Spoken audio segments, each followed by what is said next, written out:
Good afternoon, good morning, however it is in your area. Welcome to today's webinar. I'm Bonnie Claremont, and I will be co-facilitating, co-presenting with my friend Kelly Stoner.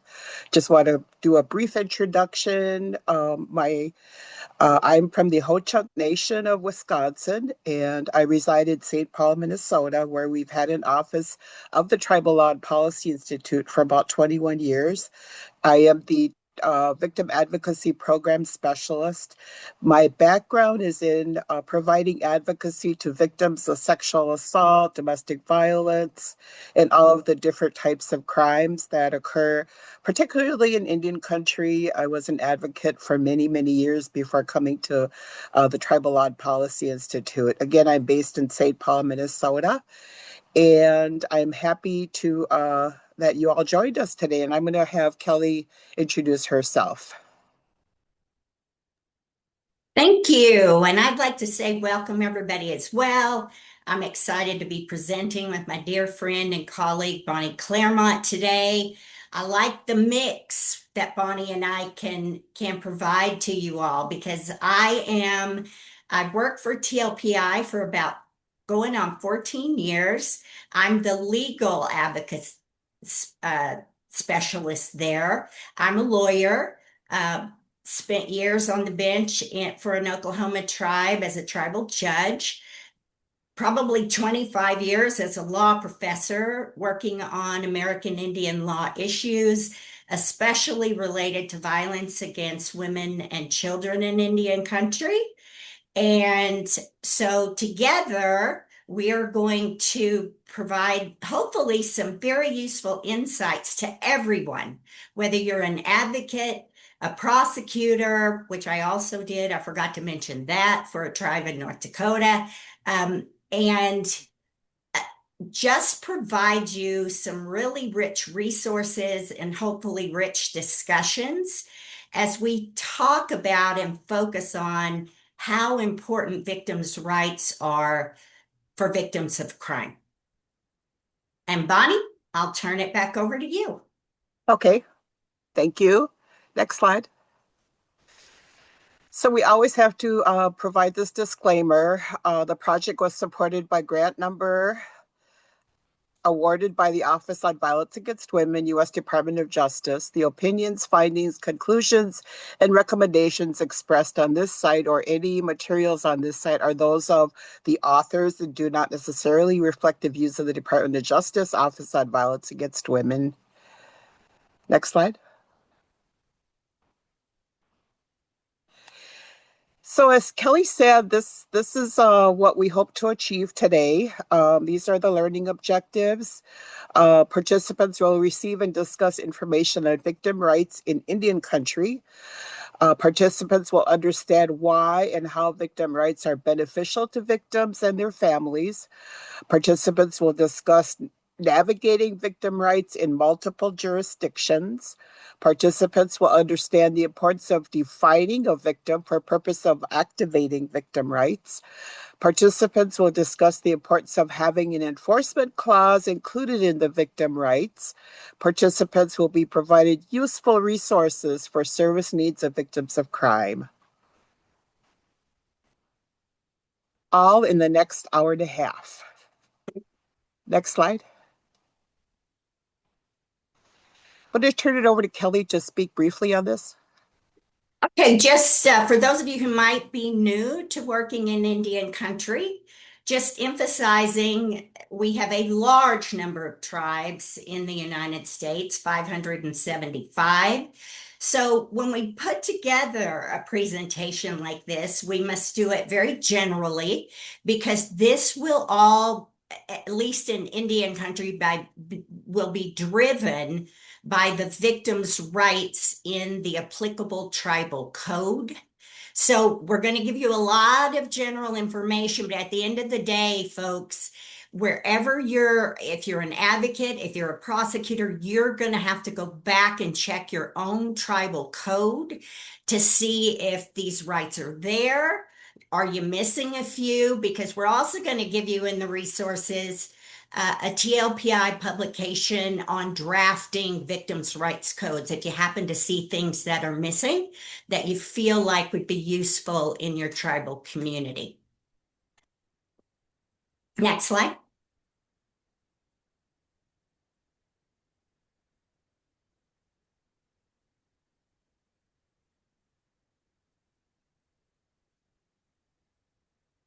Bonnie, do you want me to do this one? I might have Oh, misnumbered my assignments. sure. Okay, let's do a little knowledge check. So stretch your fingers, get ready. We don't want anything lengthy here. We just want you to name maybe one thing, two things. In what way can crime impact the victim's life? That's the first one. The second one, how might victims' rights be useful to a victim of crime? Going through trauma, I promise you. How might it be beneficial? We put the little prompt questions in there for you so you can see them. Okay. Jerry says necessity of contact with the legal system. Yes. Emotional trauma and financial stress. Yes. Anybody else want to add to that?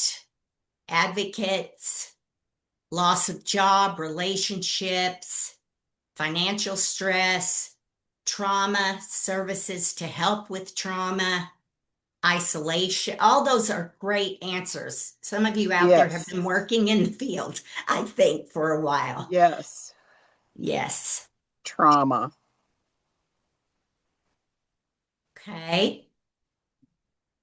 Yeah, development to substance abuse. Yep, absolutely. Eviction, yes. Addiction, yes. Okay, let's go ahead and move to the next slide. Thank you for those responses. And we just pulled together a few here. Everything you put in the chat was wonderful. A couple of things that victims' rights do that maybe you haven't thought about. It forces the criminal justice system to provide some protection for that victim, focused on safety, prevention, support and cooperation with the prosecutor. It sends really a message to the community that a victim's voice matters. And keep in mind, I really want to get us grounded here at the very beginning. When we're talking about these victims' rights, these are the victims' rights that connect, usually by tribal statute, for a victim that is being forced to participate. I think it was Jerry said that, in the criminal justice system. These are folks that are victims of a crime and the crime is being prosecuted or investigated. So that's where we are right now. And also, we're going to see as we move through some of these general victims' rights. Is everybody square on that? Okay, these are folks that are having to interact with the criminal justice system as a victim. Maybe they're called to testify. The trial may go on. And before all of this, and Bonnie, you may want to say a word about this. Historically, before we had the victims' rights movement, the victims were just drugged through it. They couldn't say anything. Nobody cared too much about safety, or if they did, there were no statutes.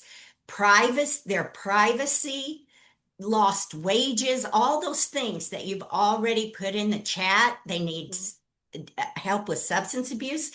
This is the movement. And Yes. now we're really seeing some statutory protections for these Yeah. trauma victims of crime that they're really kind of being forced to interact with the criminal justice system. You want to add And any? even Did I get it? yes, you did well. Even the name criminal justice, right? I can't tell you how many victims that used to say that. Where's the justice for me in this?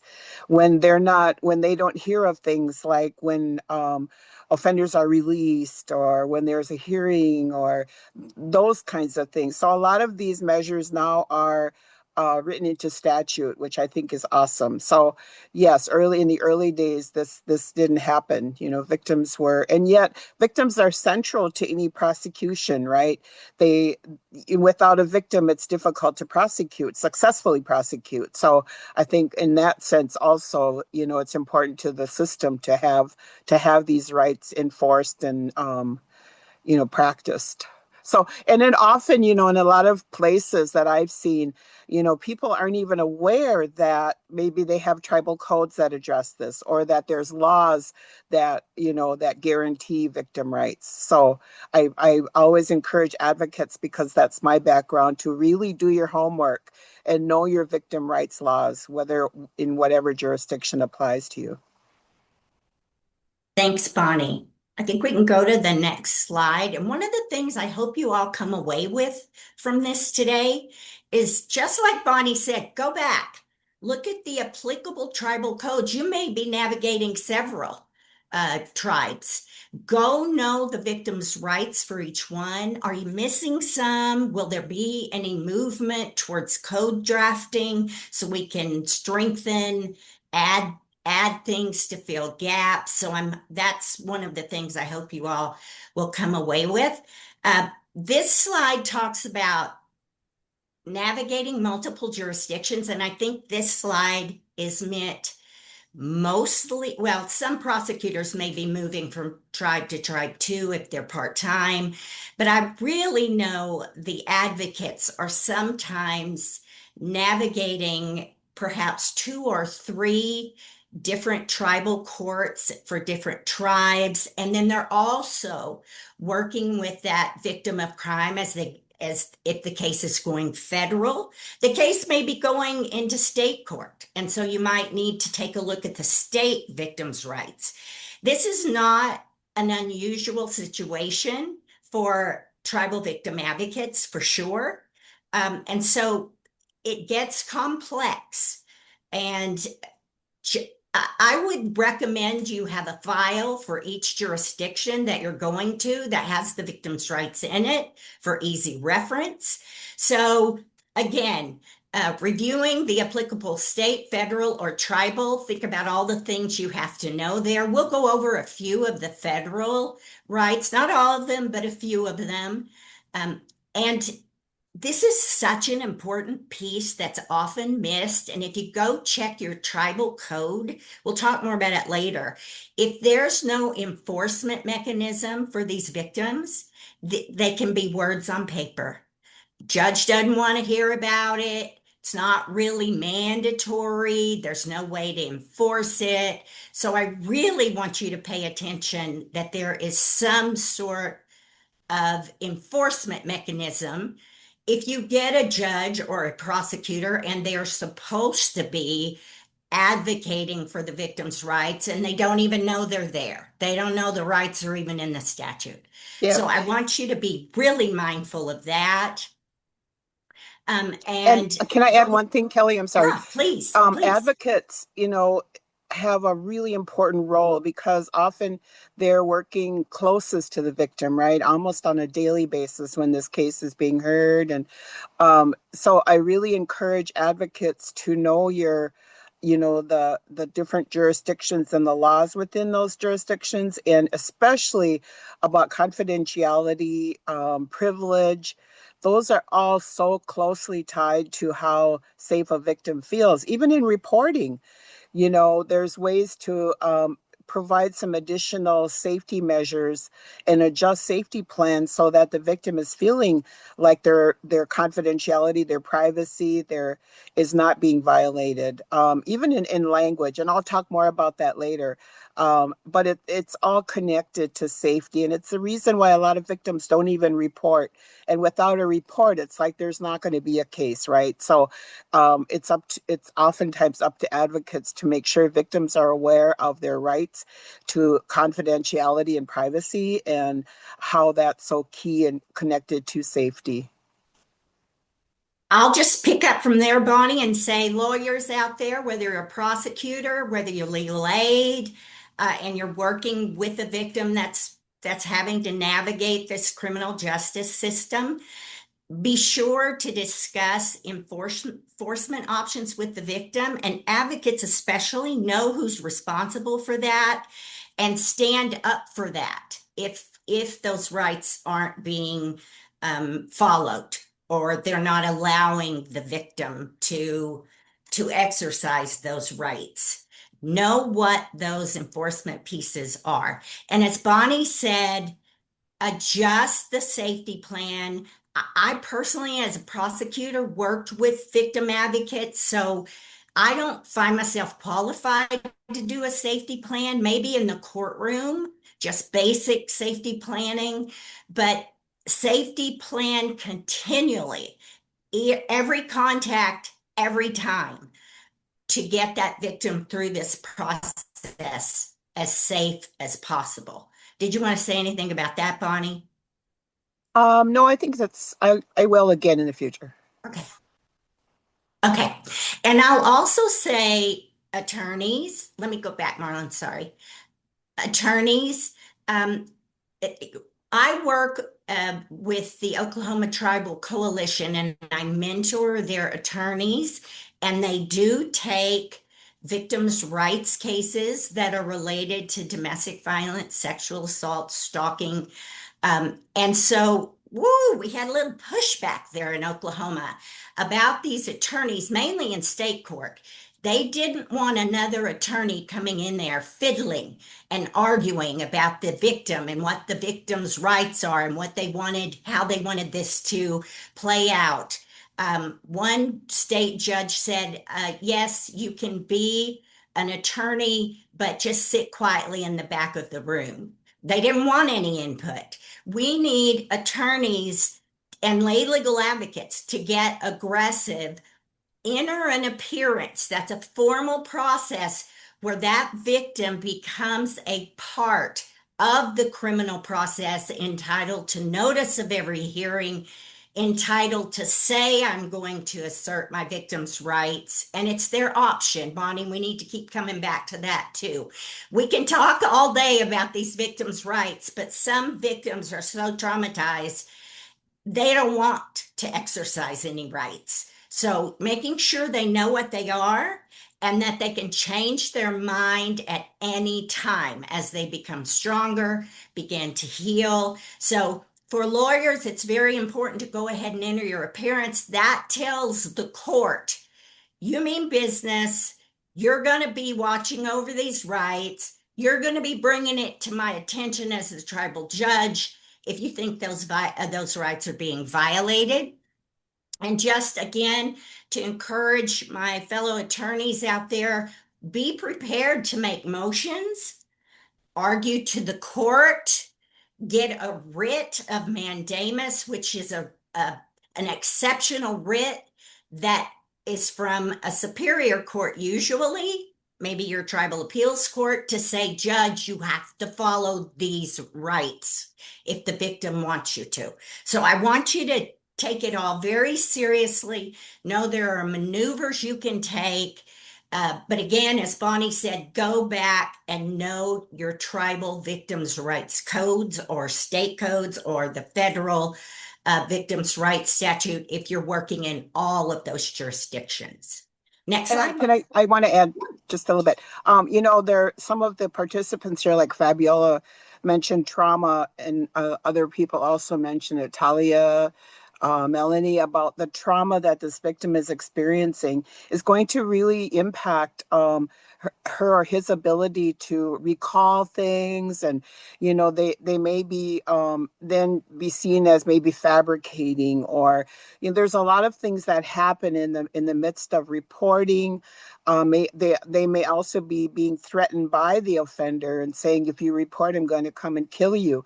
Those are all things a victim is facing, that where they need added protection, and some of that is written into statute, that protections are being provided. so that there's no ongoing intimidation or threats to the victim for engaging in the criminal justice system. Even like in the courtroom, I think it's written in statute that they should be provided a place where they can meet with the prosecutors and a space designated for to stay away from like the perpetrator's family and so forth, so to protect that person from further intimidation. So I just wanted to add that in terms of, we'll probably cover some more of that later, but I just mentioned it because it's not just the trauma, but also the aftermath. I want to add just a tad bit to that, Bonnie, before we get to this next slide. Um, One of the things we do here at TLPI is to review some tribal codes, especially when it has to do with special tribal criminal jurisdiction. And as a part of that ongoing review for multiple tribes, some of the best, in my opinion, the best victims' rights codes have had strong advocacy present. I'm talking about tribal victim advocates there because they know about safety. They know how important it is if she's going to have to go into court and the perpetrator has a large family and everybody's sitting in the hallway talking about her as she walks by.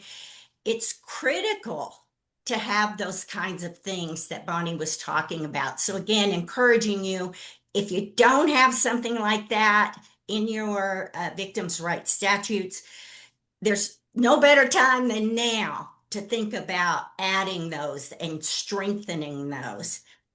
We wanted to add one slide here. We talked about having to navigate multiple jurisdictions, but just a slide about now the non-Indian offender, in some instances against Indian people in Indian country, knowing that now for those tribes that have implemented special tribal criminal jurisdiction over non-Indians for committing certain covered crimes in their Indian country, it's not like navigating a different jurisdiction, but it's a complex statute. And I wanted to just kind of give you an overview. Just this one slide. I promise I won't, well, I'll try not to go down into the rabbit hole with this. But VAWA 2013, there were three covered crimes: domestic violence, dating violence, and violation of a protection order. This is where the non-Indian is committing a crime in Indian country. Okay, so now after VAWA 2022, I think we have 39 tribes that have implemented, we call it STCJ, Special Tribal Criminal Jurisdiction, for those non-Indians who are committing criminal offenses mainly against Indian people in Indian country. But this is sort of a mind-blowing statute. It looks so simple on its face, but what I'm going to try to explain to you real quickly here. Here are the 9 covered crimes. They're not crimes themselves, they're categories of crimes. And what Congress did, fascinating to me, was to say to tribes, here are the categories of crimes. And they may give you a couple of jurisdictional pieces you have to do to lay the jurisdictional foundation. Like to think of that as a key to the courthouse door. Let's get in. The non-Indian has had some violated some tribal criminal statutes. Let's see if we can prosecute. And we'll look at the 9 covered crimes. And then for most tribes, not all, some of them did this a different way. Tribes will say, okay, yeah, we can meet those jurisdictional pieces to get us in the tribal court door.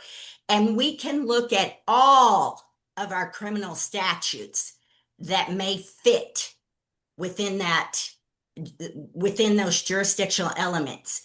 And we can prosecute many of our crimes and use these jurisdictional hooks to get us in the courthouse for the non-Indian who has committed crimes.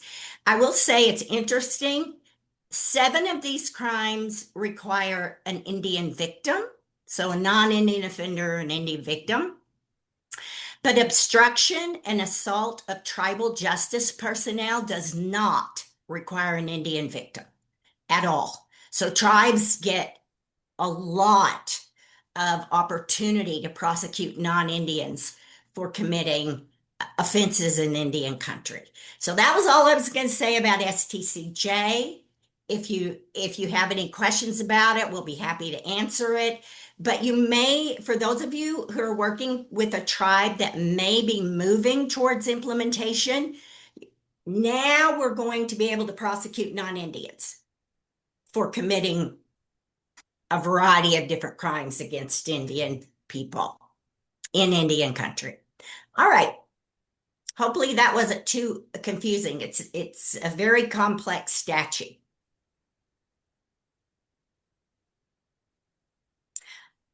Okay. Does special tribal criminal jurisdiction affect victims' rights? I think the short answer is no, it doesn't. Every victim is entitled to their victim's rights, whether it was an Indian person that committed the crime or the non-Indian person that committed the crime. I would just encourage prosecutors and advocates, the applicable victims' rights. And just a word, tribes that are implementing or are getting ready to implement or have already implemented, there was a big push to update their victims' rights at the same time. So please do go back and read those. And the only thing I can say, as with my legal brain here, is prosecutors, if you're gonna get one of those criminal no contact orders, which can be defined as a protection order under the federal protection order statute, I think it's 18 USC 2266. If you can meet that definition, and if you activate the full faith and credit, that subject matter, the order says it has subject matter jurisdiction over the perpetrator, personal jurisdiction over the perpetrator. And if he's already committed crime in Indian country, that's pretty easy to show. The issue for prosecutors, in my mind, is the due process. You also have to show the due process. If these no contact orders are just by statute automatically ordered and the defendant doesn't get to have a say, I think that's a litigation risk. So I just flagged that for you. You want to make sure at least the judge says, do you have anything to say about this? Are you opposed to entering this no contact order? And that will take care of that. So because I'm thinking if the non-Indian doesn't reside in Indian country, there's going to be this no contact order. She may take it across jurisdictional boundaries and not know it's not entitled to full faith and credit unless we meet the criteria I just gave you. And I think we did a webinar on this already. So there's always a pre-recorded webinar so you could listen to all those pieces. Next slide. Okay, I'm going to take over for a bit. So we're going to do a knowledge check, and I love this kind of discussion. How might a tribe's customs and traditions be utilized when working with crime victims? And I know you are all from different tribal backgrounds, tribal nations that's represented here. So this is a time to share some of this, of how you incorporate your own custom and traditions when you work with crime victims. There's probably no right or wrong answer to this, so it's really based in your own. Give you a minute. Put in your chat. With medicine and prayers. Thank you. Getting back to original teachings of first foods. Wow. Yeah. I love those. Ensuring that contact with culture remains. talking circles, protection of elders, banishment, providing community support, ensure cultural items are legally returned to victims, yes, anchoring discussions to cultural values, giving resources,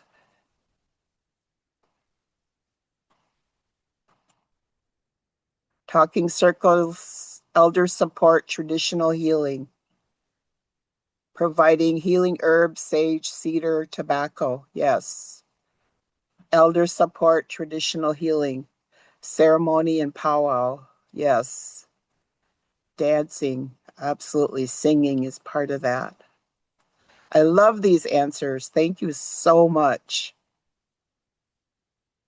We could probably have a whole webinar, right, on this topic. Next slide.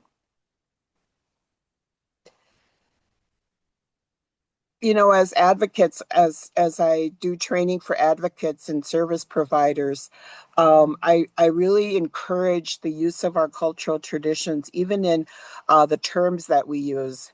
You know, there's a historic trauma that our people have experienced, and we don't want to recreate those. Where we want to create safe spaces, right? So even using language like having a place where you can visit with a victim instead of counseling or therapy or those terms, but just to visit like our elders, and how we would do with one another, where we could share our feelings with one another. And so even that can create a kind of a feeling of less formality, and help the victim feel a little bit more relaxed and really connected to you as an advocate or as a service provider, to just say, we have a place here where, we can have some privacy, where we can visit about what's happened. And also encouraging the use of, offering coffee or water.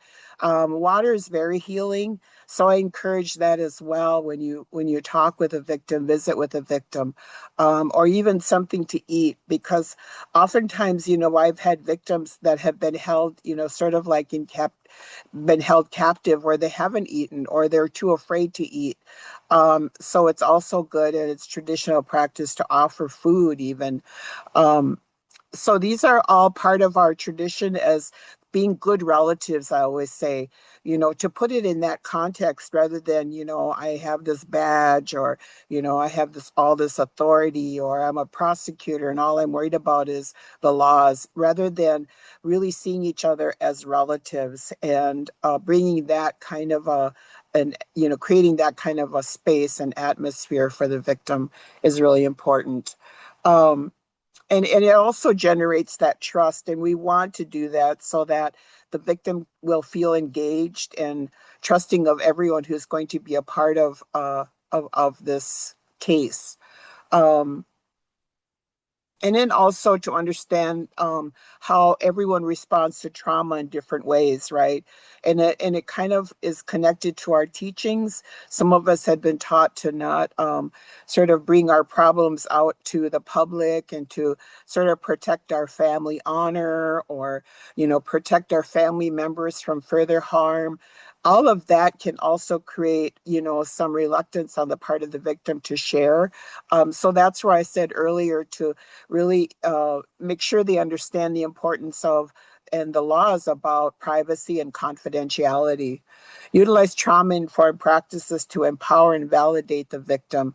And again, it's part of being good relatives, but also using that more strength-based kind of interaction with a relative, a person who's been assaulted, because that's part of the motive of sexual assault or domestic violence, is for power and control, leaving victims oftentimes feeling really powerless, really not being able to make decisions at a time when all of this information is being thrown at them of these are your options, this is the law here, and it can be really complicated and really intimidating to victims.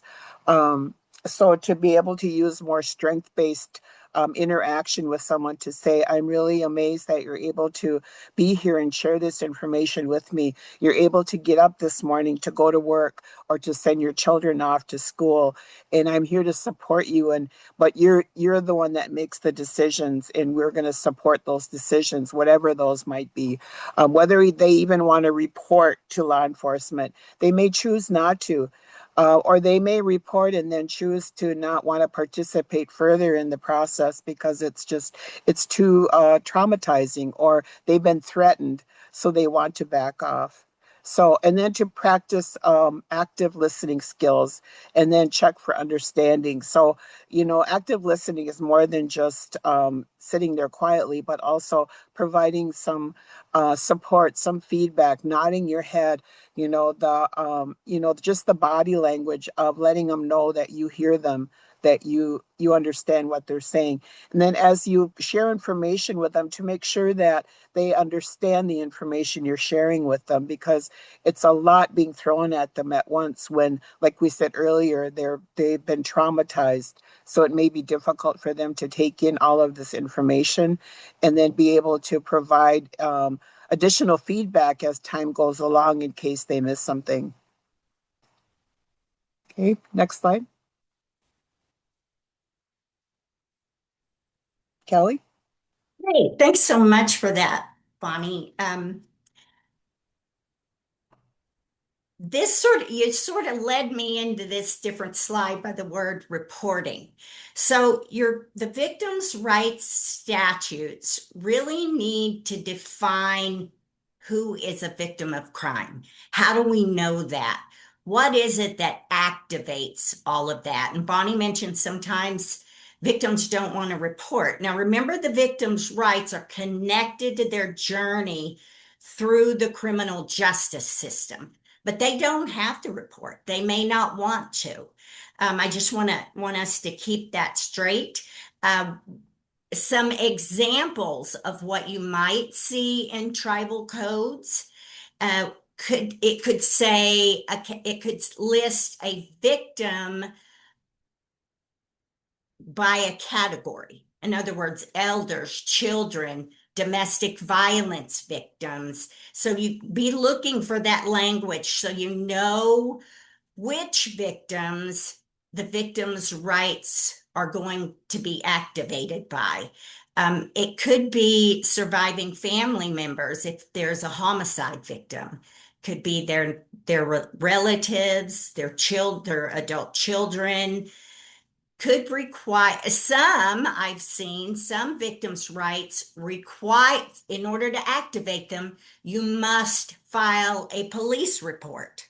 So, do you see what I'm saying? I need you to be sure and check that you understand that the term victim of crime is defined. Some statutes may require you to say you will cooperate with the prosecutor if there are charges filed, or that police report has to be filed. And then some statutes I've seen even state which types of crimes. In other words, it's not all crimes, it's violent crimes, or it's felonies, or it's domestic violence crimes. So you need to your first step out here is who is a victim to activate these victims' rights. And we know it has to be going through the criminal justice system. Next slide. We wanted to give you a few federal definitions of a victim, and you can see 18 USC 3771E. We'll be talking about these statutes briefly. It says a victim is for purposes of victims' rights, the federal victims' rights, a person that has suffered direct physical, emotional, or pecuniary harm as a result of the commission of a crime. So that's at the charging stage. So I want you, or the investigation stage at the earliest, I want you to just again get an idea of how at least the federal system is defining a victim, and then take a look at your code. Is that defined? And if it isn't defined, then my argument would be it's all victims of crimes then. It's all of them, and it's all crimes that activate, and it begins the moment the crime is committed. So let's move to the next slide.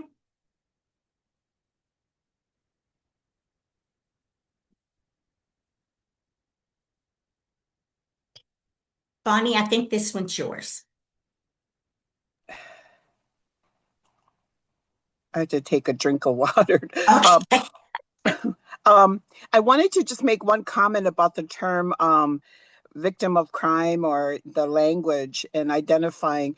I want to just add a little caveat to that.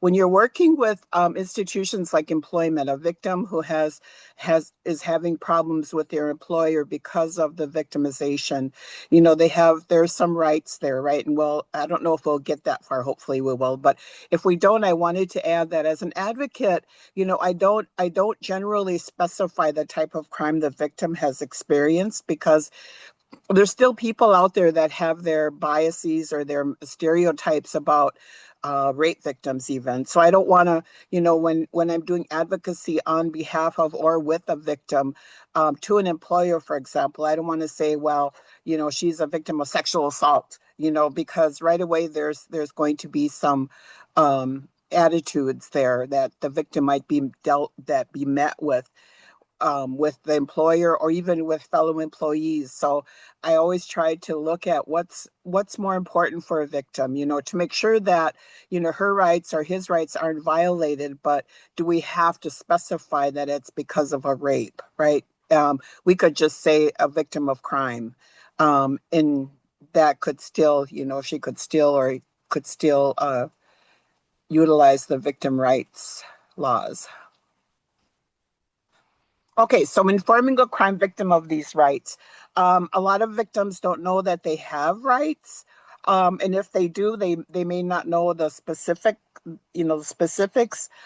So I always try to have something written available. And I want to say it's important to not give that written information to them unless to make sure it's safe to do that, right? Because the person who assaulted them, they still may have contact with that person.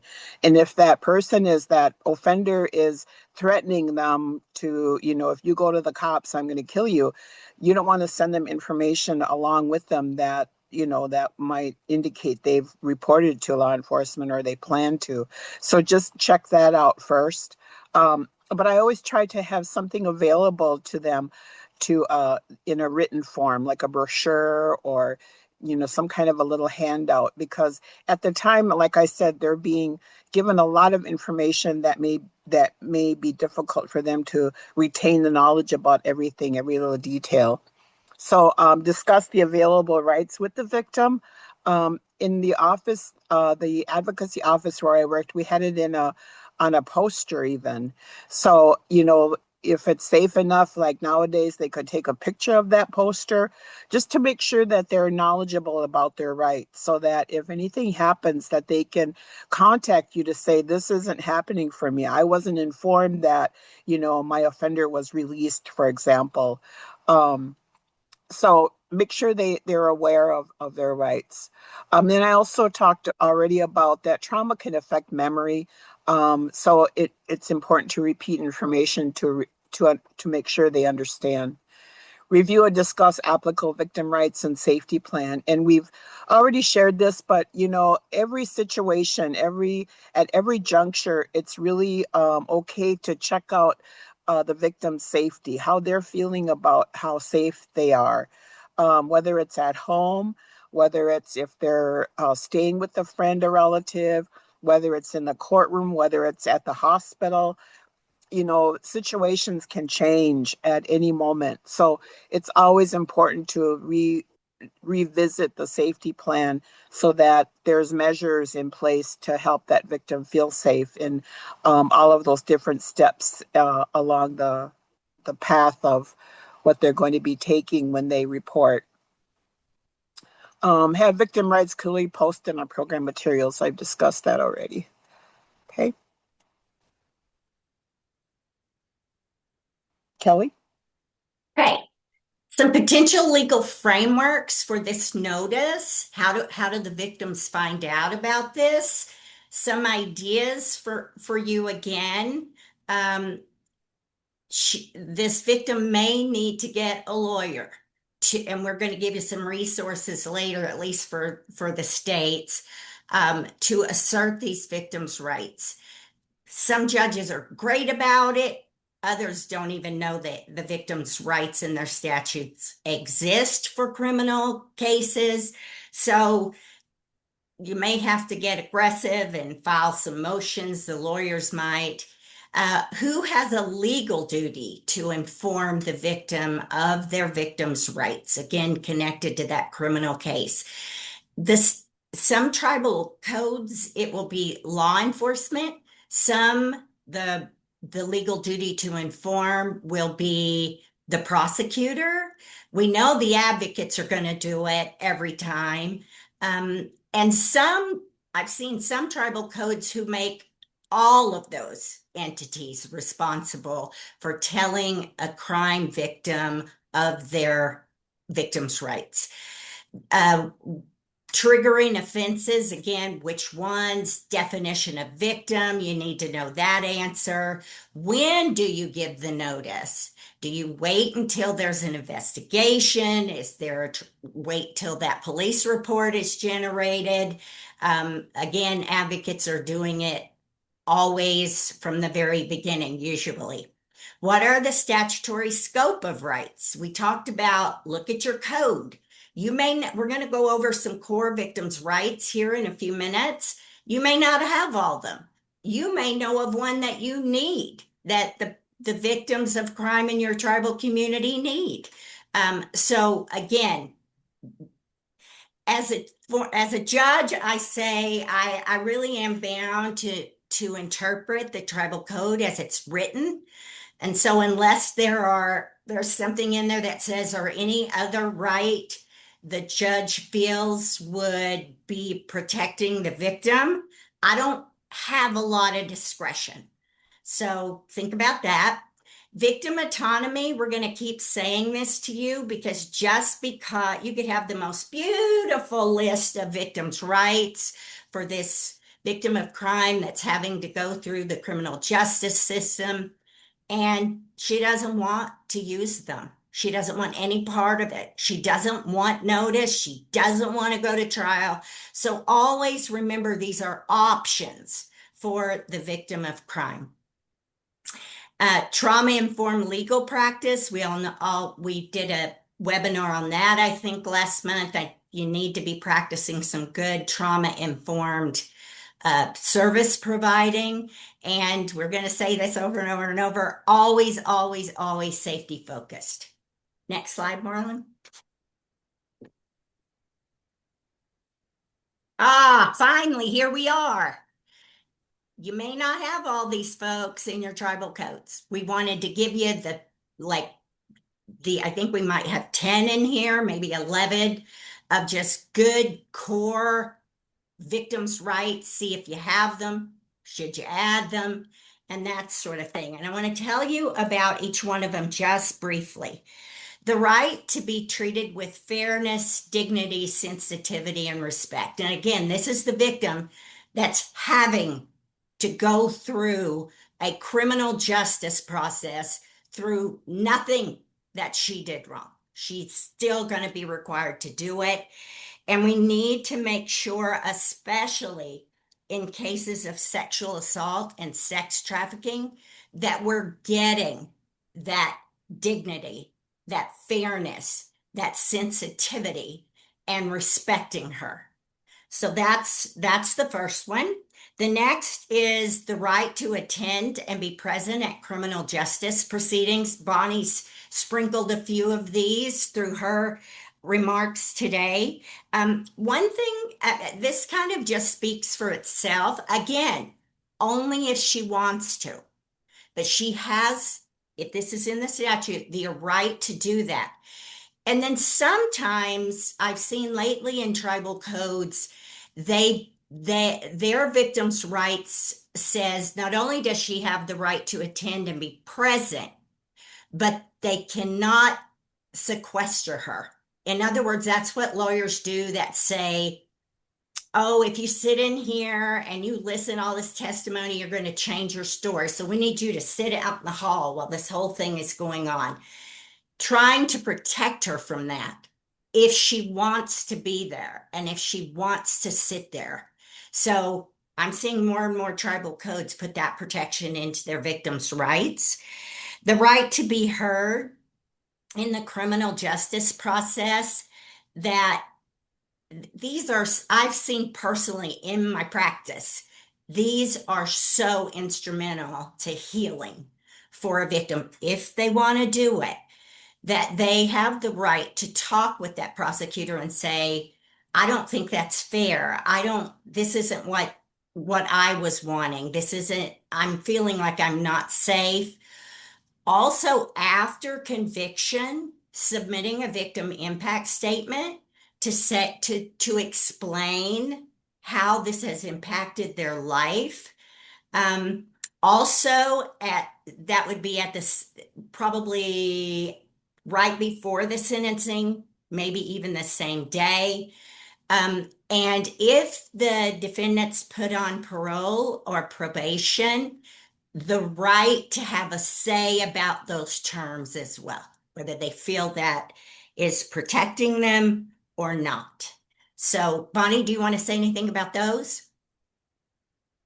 The role of advocates, we don't, I always inform advocates that it's important to let victims know that they can voice their opinions or what they want to see happen. There's no guarantee that those things will happen the way that they want them to be, as far as the plea negotiations and all of that.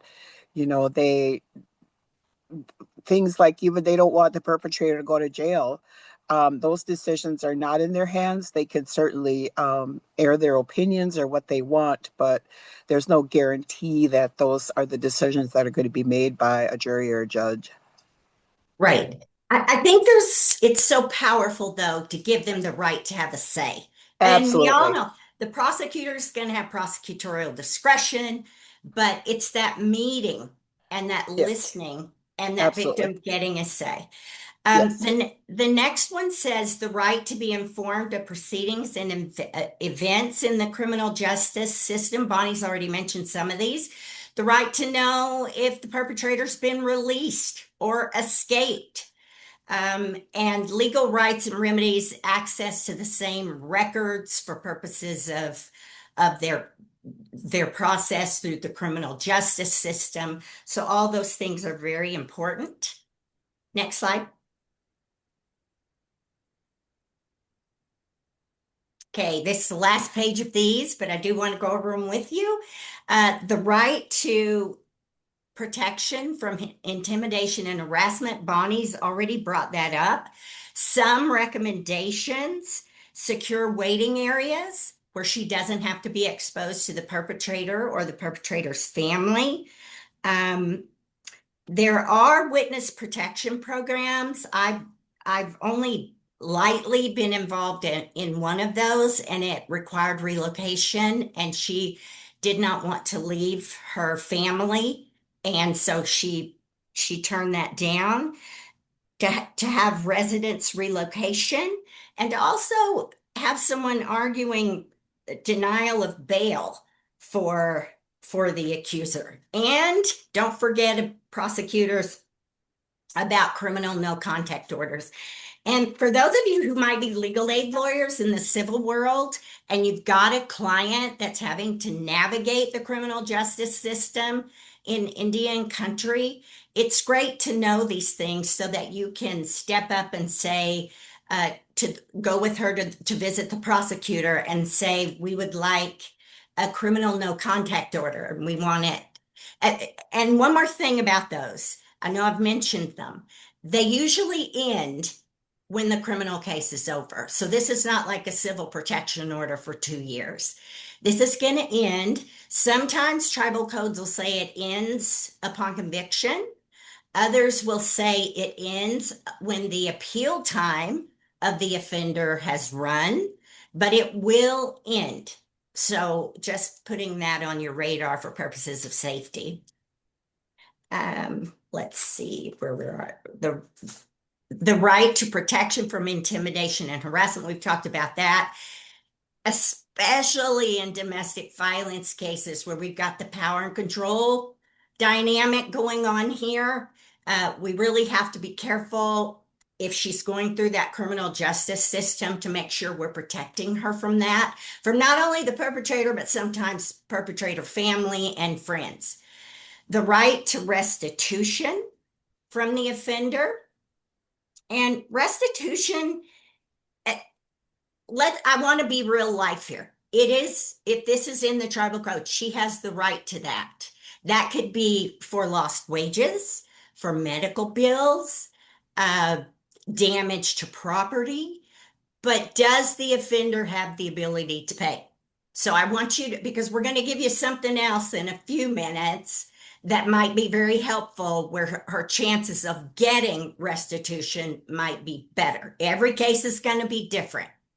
The right to privacy, to not have her name splashed on every court document, to not have to testify her address, her phone number, all of those sorts of things, to protect her, especially in those sexual assault cases and domestic violence cases, sex trafficking. The right to apply for crime victim compensation, and we have some good resources for you for every state, how to apply for that, because tribal citizens are citizens of the state they reside in as well. Some tribes will have their own. So you might be able, they're not going to let people double dip, but you might have a couple of options. And victim compensation, it's different in every state, but it will cover lost wages. If that might even include if she got fired because of her medical needs, it'll cover medical needs. So very, very useful tool here for victims of crime if that restitution is not going to work out. And I just saw a tribal code, I think it was a couple of weeks ago, that said this right to restitution from the offender.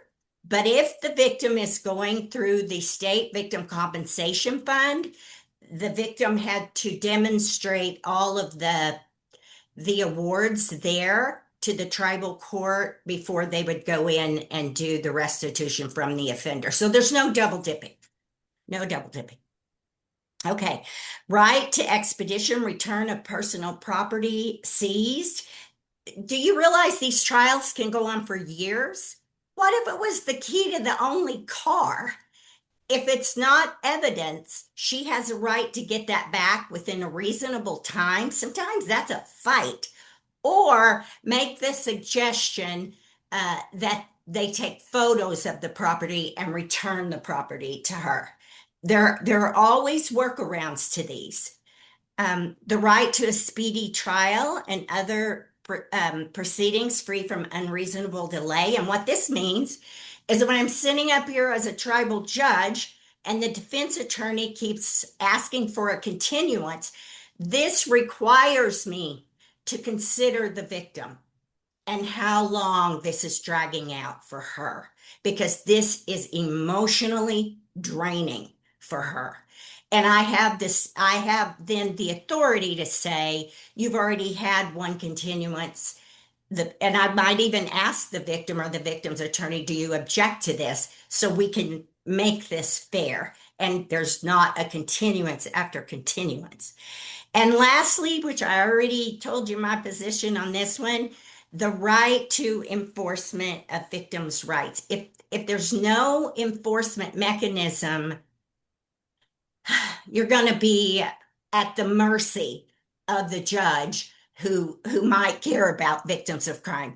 And I've seen this done in a variety of different ways, this enforcement of victims' rights in tribal codes.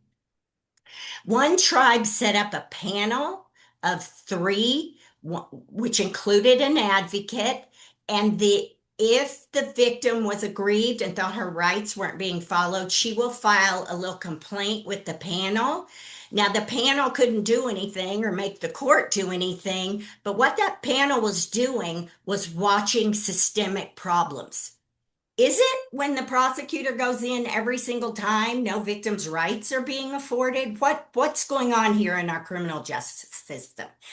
Others will say, attorneys can go in and file motions and all sorts of things like that. One thing I have never seen, if the victim's rights have been violated, that does not give the defendant a cause of action for appeal. So that's not going to happen. So just making sure everybody's straight on that. Next slide. Okay, we wanted to go through a couple of federal victims' rights statutes here.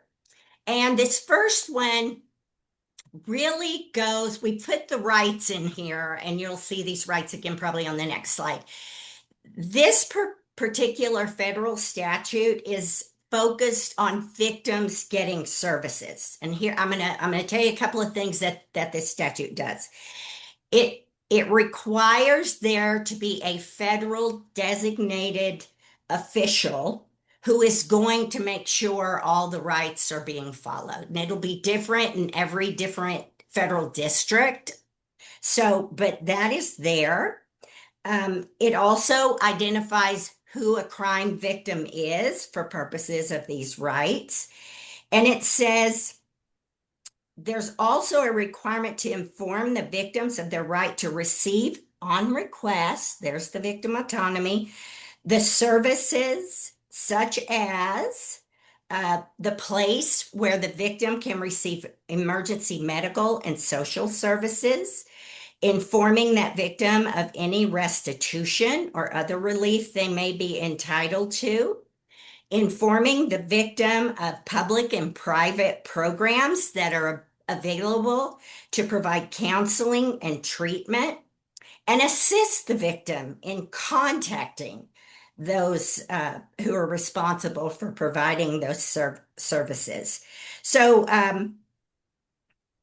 during an investigation, this responsible person is going to keep the victim updated. If there's an arrest, let the victim know. If charges are filed, let the victim know. Scheduling each court proceedings, and it goes on and on and on. So that is a victim service oriented statute. These rights you see here, you're going to see on the next slide, because these are some of the federal victims' rights. But this statute focuses on serving the victim and how that happens in the federal system.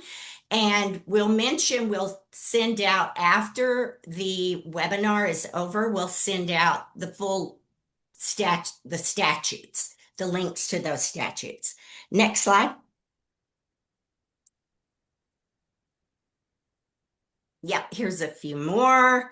And then also just let you know this link here, I think it might be from Alaska Federal District, but they do a good job of summarizing this slide and the next slide. So if you're a quick reader and you just want a brochure, that would be handy. Next slide. Okay, this is a different federal statute. The last one was more service oriented. This one are the rights, sort of like the core victims' rights you just saw. We don't need to go through all of these. They're very similar to the ones that you just saw, but just for those of you who are having to navigate the federal jurisdictions as well, you might want to take a look at these two statutes. Next slide. Same list, paraphrased a little bit. Next slide.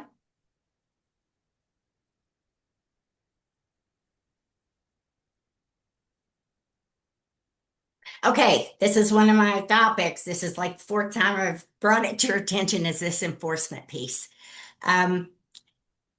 Just be sure that if the victim of crime wants to exercise these rights, they can go throughout the court proceedings. They start whenever she wants them to start, and they go until there's an acquittal or a conviction. And they'll even go after that for sentencing, impact statement. If they're put on, they're going to get out on parole. They'll keep going until this is over. Um, for lawyers out there, these victims' rights give the client, the victim of crime, standing to stand up in court and say, I want to exercise my rights. Also, we talked about those special writs before. Some statutes allow designated entities to receive, investigate, and attempt to solve victims' rights violations. That might be that little panel that I mentioned earlier. Many statutes indicate the violation is not, doesn't give rise to a civil cause of action. You can't sue anybody if they violate your victim's rights. It also doesn't give that perpetrator, that offender, the right to appeal if the rights are violated. But again, if you don't have some enforcement mechanism here, every victim of crime is going to need a lawyer to get this done. And they might end up just being words on paper, aspirational. So the enforcement mechanism, whatever you choose. And at the end here, we have that publication, TLPI publication about drafting victims' rights for your tribal codes. We put a section in there on enforcement with a few tribal code examples. Next slide.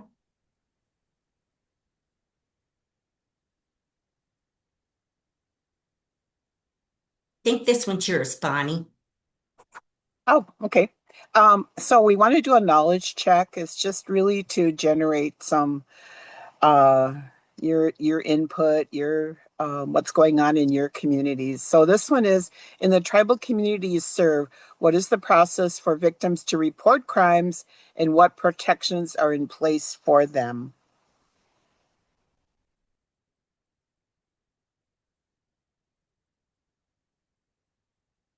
Second question, are victims reporting crimes? If not, what are the challenges for reporting? And then also, how can we encourage more reporting?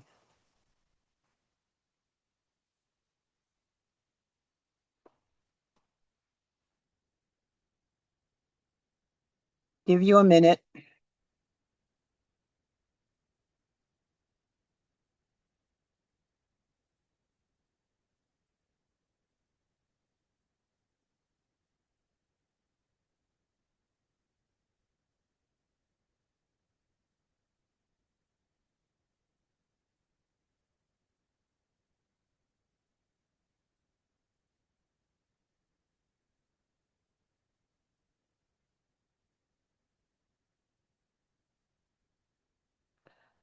Jerry Cook said victims can report to tribal PD or county law enforcement. Most victims are more comfortable with tribal PD. Tara said challenges, looks like maybe addressing that fear of retaliation or further harm.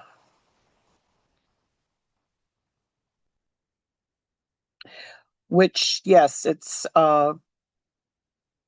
understandable that victims would be concerned about retaliation, and a lot of victims do get threatened by the perpetrator or the perpetrator's family to not report or to back off.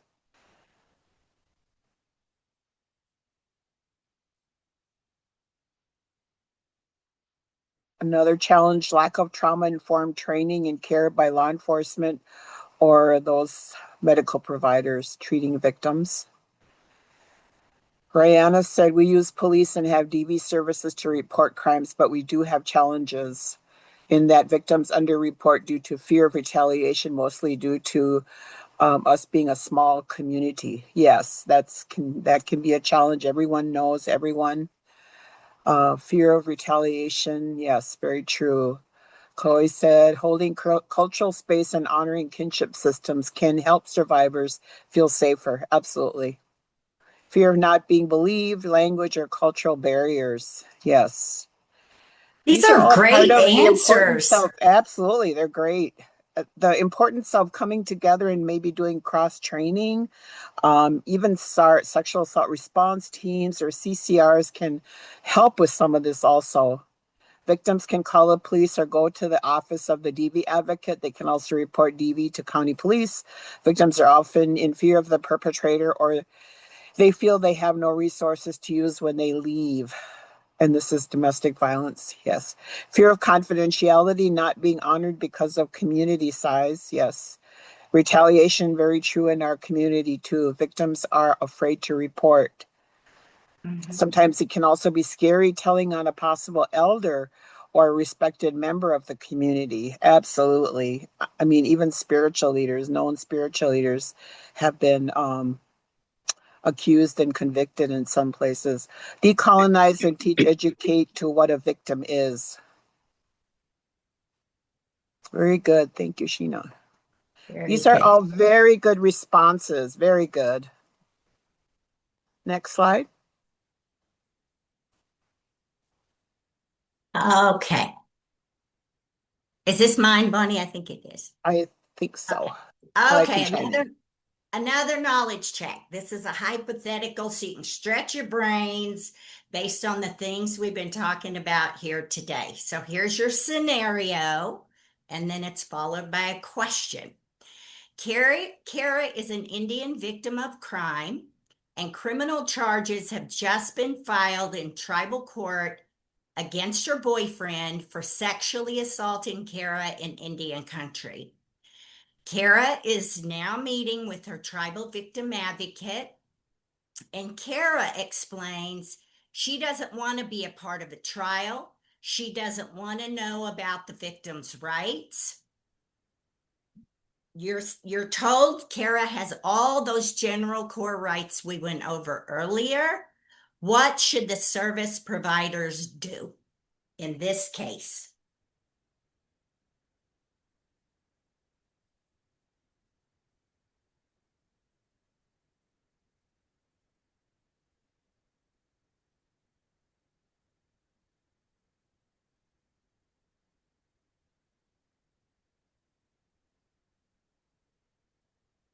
While people are doing that, I wanted to just mention additional comments posted. Sydney said fear of child welfare involvement is why a lot of victims may not want to report. They're afraid their kids may be taken because of their witnessing the assault. Absolutely. That's still a fear and it still happens in a lot of places.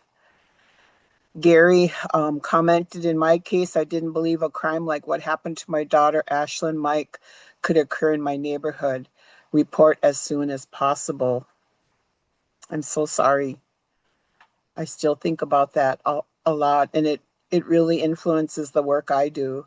So she could never be forgotten. And yes, So reporting as soon as possible is important. I see some responses coming into this. The tribal advocate is the voice of the victim. So I'm thinking if the victim doesn't want to talk about it, doesn't want to hear about it, perhaps your job is to just make sure she knows she does have some rights. Um, Assure her they hear and respect her wishes. I think that's so important. That's the crux of victim autonomy. What do you think? She's going through some trauma right now. She may not be strong enough to handle everything. Become the advocate for the victim with permission. You're going to say you might want to exercise these later. It's totally up to you. As an advocate, listen and understand the client's concerns. Explain the options. I love that answer. I think allowing her to have that decision is the next best option. Oh, and here Chloe saying that she can always change her mind. And Chloe, that is Yes, absolutely correct. absolutely. Respect the client's wishes, but still let her know she has the rights. I love that. Let's go to the next slide, just in the interest of time here. I see we have about 10 minutes. So Kara's going to stick around with us here. Bonnie, do you want to? I'm way off topic here. Do you want to do this one? Sure, knowledge check. Kara is now 2 months past the actual sexual assault and is meeting with her tribal victim advocate. Kara explains that she does now want to assert her victim rights. The tribal code states that the tribal prosecutor is responsible for asserting victim rights. What happens now? What are Kara's options?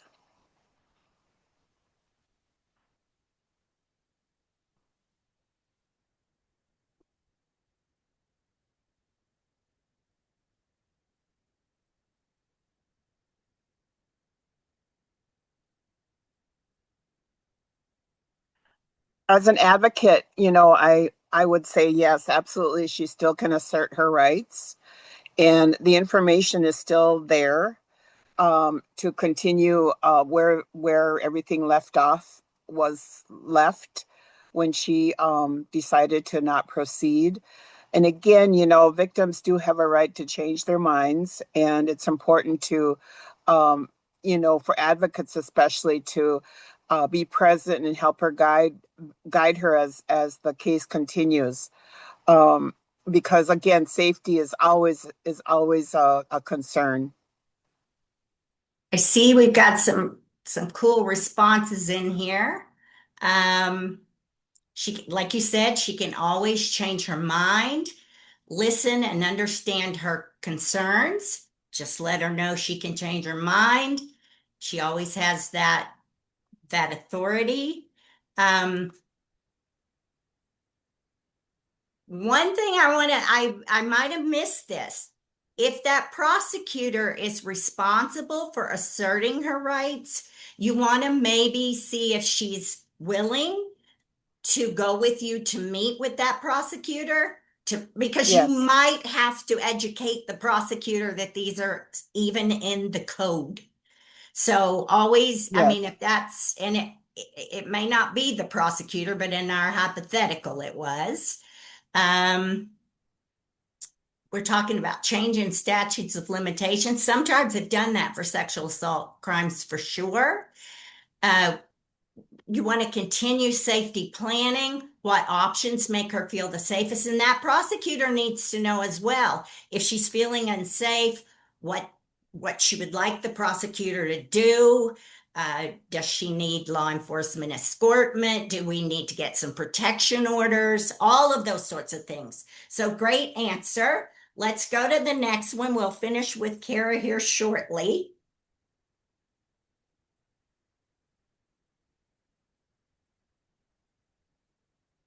Bonnie, you want to do this one? Kara's boyfriend has been convicted of sexual assault in tribal court.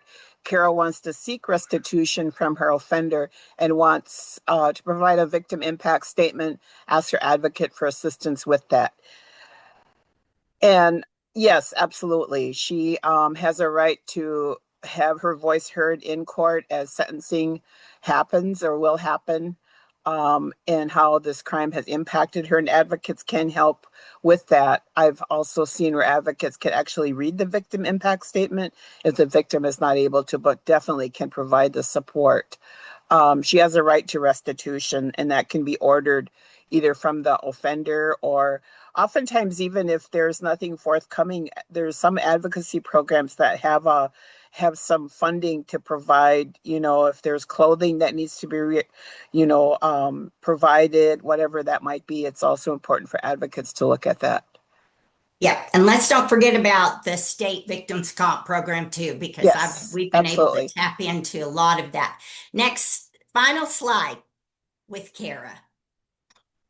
Kara has been informed that the prosecutor and defense attorney have entered into a plea agreement, and her boyfriend was sentenced yesterday. Kara received no notice from the prosecutor or the defense attorney. What are Kara's options now?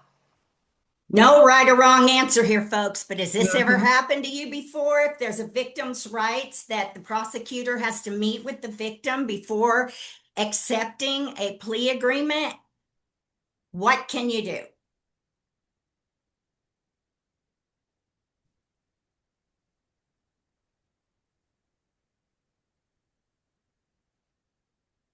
File an objection to the plea agreement. You could do that. Get in touch with the victim advocate or the DA's office. And if we have that enforcement panel, we would want to file a complaint there so that they know this prosecutor is not following the victim's rights. They're like the systemic watchdog out here as to whether the victim's rights are being honored or not. File a motion for reconsideration, speak to the prosecutor, yes. Contact the judge. You want to have an enforcement piece. How, just very quickly, how many of you have ever had this happen to your client? Where there's a plea agreement, she doesn't even know. She didn't even get to do her impact statement. So many times. That's what I thought. That's what we got to be ready to fight. Yes. Okay. Thank you all for answering, even if we didn't get to read them all. Great, just such great response. Thank you. And next slide, I think Ronnie is yours, and we got the 5-minute warning. So the role of the advocate, sometimes the advocate is the first person that a victim may have a contact with as they enter the criminal justice system. So the advocate plays a really important role. We do a lot of things besides provide emotional support. We go far above and beyond that in order to be a good support person to the victim. You know, we train advocates to know their resources, to know the laws, and also particularly to know, you know, the importance of safety planning for victims, when to do that, how to do that, what does that look like? So there's complete training that's provided. We help, you know, victims to understand their rights and always keep that in mind at the forefront, whatever jurisdiction that we're working within. We accompany victims, you know, we follow the victim's lead, what they want to do. Sometimes they want to back off from going further with the prosecution, you know, and we get calls from prosecutors saying, you know, convince this victim to continue on, and we can't, that's not our role. And also you know, the advocates are trained to respect the role of their colleagues within law enforcement, within the prosecutor's office, within the courts, with, you know, the judge's role and so forth, that, you know, we have to be mindful of our role as advocates and not overstep, you know, overstep our role, to have that kind of respect and courtesy as professionals. So we provide that kind of accompaniment for each step, when from the very start of reporting a crime, helping a victim understand where to report the crime. And we act as kind of a buffer between the victim and all of those responders and system providers. And we provide the support during forensic examinations, appointments with prosecutors, investigators, help them prepare for trial testimony, and so forth. So we run the gamut as far as our work with victims. Next slide. So we have a lot of resources because victims have rights within all of these different areas, like within housing. We provided some resources here about where, you know, if they could be possibly evicted because of a crime that they did not commit, that they're not responsible for, that there's some adequate measures taken so they don't lose their housing under HUD, under tribal housing even. It's important to look at the tribal housing rules. Next slide. And oftentimes victims may be in need of legal aid services, you know, pro bono type of services, especially if they're maybe looking at civil complaints against maybe employers for sexual harassment, for example. So it's important to know resources within your community, within on the reservation or even off reservation, what kind of legal services are available. And a lot of you represent those agencies. Um, State bar attorney associations is also another good resources to contact or to be aware of. Next slide. I've worked with a lot of victims who were victimized in their places of employment or have lost jobs because of missing work because of being a crime victim. And it's important, again, to know the rights and the resources that are available within this area, also within employment, so that victims aren't re-traumatized, re-victimized by losing their jobs or being demoted or suspended and so forth, that there are protections in place that it's important to be aware of. So we've provided some of those resources here for your use. Next slide. And again, there's victims are entitled to crime victim compensation, and every state has their resources. The funding is provided to states from the federal government to utilize. Also, there's a whole area of restitution that can be made available to victims. So it's important, again, to know what your resources are, because, even I've even utilized churches to help victims with what they want. I helped a little girl who earned money to buy a really nice pair of designer jeans by babysitting, and she lost those jeans because she had to turn them over to the authorities for evidence. So all she wanted was a new pair of jeans. So we had funding that we found available to buy her another pair of jeans. For me, that's restitution. I'll turn it over to Marlon to finish off our additional resources. Thank you. Everyone, thanks to our presenters today, Kelly Stoner and Bonnie Claremont. And as we round out the end of this presentation, we'll gear up the evaluation link for those who have to hop off a little bit early. And as a friendly reminder, we do have a project email for this work, which is TLAPS, T as in Tom, L as in Larry, A as in Apple, P as in Panda, S as in Sam, at tlpi.org. So that's TLAPS at tlpi.org if you have any other questions.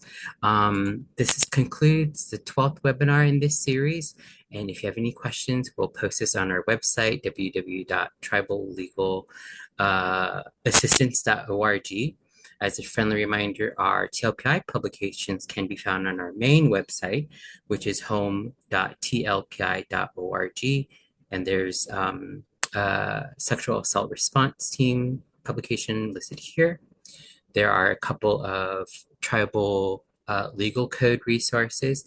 As Judge Stoner had mentioned previously, we do have some more upcoming OVW related publications to be on the lookout for. And as soon as that's available, we'll be posting on our respective project websites. Particularly pertinent to today's presentation might be the Tribes' Rights Condensed Guide for Drafting Tribal Victims Codes, the Tribal Victim Advocacy in Criminal Cases publication. And for those who engaging our adult learners, there's a wonderful informative video featuring our TLPI staff member, Bonnie Claremont, this grassroots advocacy video here. For our tribal protections information, links to other helpful resources, examples, please visit tribalprotectionorder.org.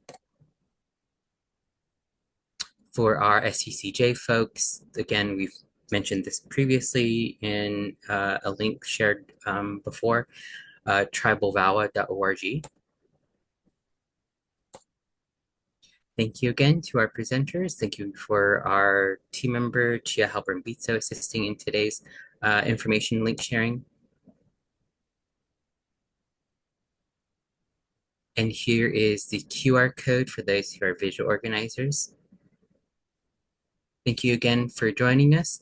You can review today's recording as soon as it's available, which will be posted on our website, triballegalassistance.org. If you scroll down to the webinar tab, you'll see that there are 2 tracks of the series that we presented under this OVW grant work. One would be the advocacy track, and the second would be the tribal legal advocacy.